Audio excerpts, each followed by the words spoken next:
Good morning. Class 8 chapter 14 है। Chapter का नाम है भोलाराम का जीव। यह एक व्यंग्य कथा है। इस कथा के बारे में आप लोग जानिए। हमारी उदासीनता ही भ्रष्टाचार को पनपने का अवसर प्रदान करती है। यमराज के सामने चित्रगुप्त बार बार चश्मा पोंछ उंगली में थूक लगा पन्ने पलट पलट कर रजिस्टर देख रहे थे परंतु कोई गलती पकड़ में नहीं आ रही थी। आखिर खींच कर यानी गुस्सा कर रजिस्टर इतने जोर से बंद किया कि एक मक्खी चपेट में आ गई। उसे निकालते हुए बोले, महाराज कुछ समझ में नहीं आता। 5 दिन पहले भोलाराम के जीव ने देह त्यागी पर जीव अभी तक यहाँ नहीं आया। धर्मराज ने पूछा, और वह दूत कहाँ है?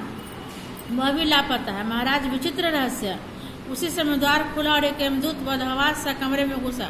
उसका कुरूप और डरावना चेहरा परेशानी और भय के कारण विकृत हो गया था। उसे देखते ही चित्रगुप्त चिल्ला उठे, अरे तू इतने दिन कहाँ था?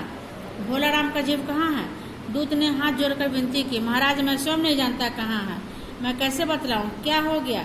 जो ही जीव ने दे छोड़ी मैं उसे पकड़कर इस लोक को चला। नगर के बाहर पहुंचकर जो ही मैं उसे चंगुल में दबाए एक तीव्र वायु तरंग पर आरूढ़ हुआ वह एकदम खिसक गया। एक क्षण में न जाने कहाँ गायब हो गया। मैंने इन 5 दिनों में सारा ब्रह्मांड छान डाला पर कहीं पर उसका पता न चला। धर्मराज क्रोध से बोले, मूर्ख, जीवों को लाते लाते बूढ़ा हो गया है और एक मामूली जीव से धोखा खा गया। दूत ने फिर से झुकाकर कहा, जो दंड दे मुझे स्वीकार है। मेरी सावधानी में बिल्कुल कमी नहीं थी।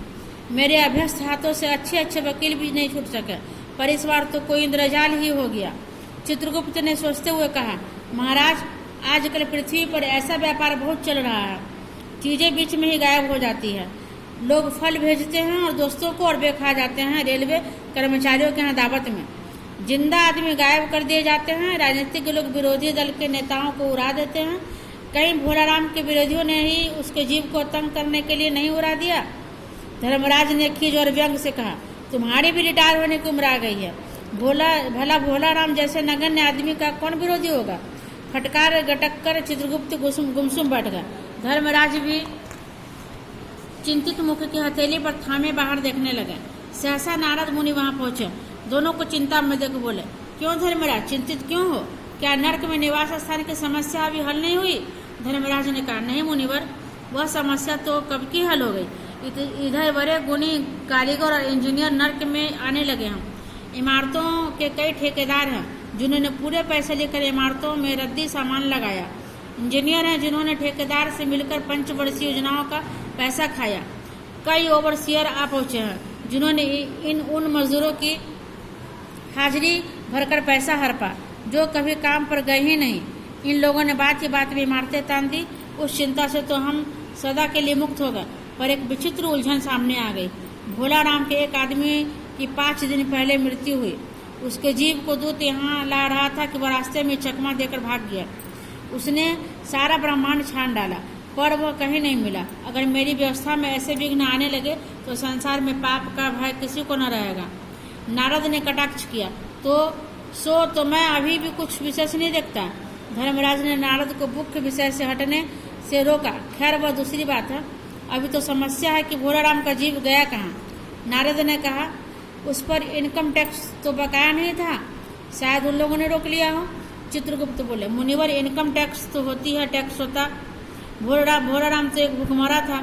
नारद ने कुटिलता से धर्मराज की ओर देखा और कहा, शायद बड़े देवताओं में से किसी ने खुश होकर उसे सीधा वैकुंठ भेज दिया हो।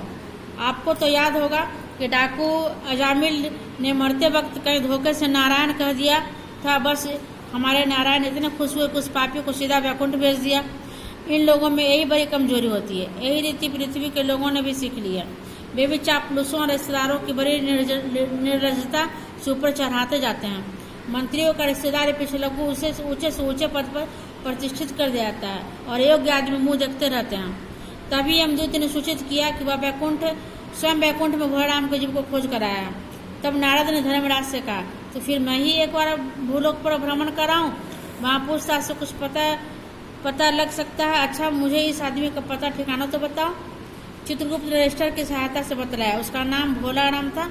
जबलपुर शहर के धर्मापुर मोहल्ले के नाले के किनारे एक 1.5 कमरे में टूटे मकान में वह सपरिवार रहता था। परिवार में एक स्त्री, 2 लड़के, 1 लड़की थी। मृत्यु के समय अवस्था 65 वर्ष 2 माह 3 दिन, सरकारी नौकरी पर था। रिटायर हुए लगभग 5 साल हो गए। अब इस चैप्टर को मैं फिर पुनः पूरा करूँगी। Okay, thank you.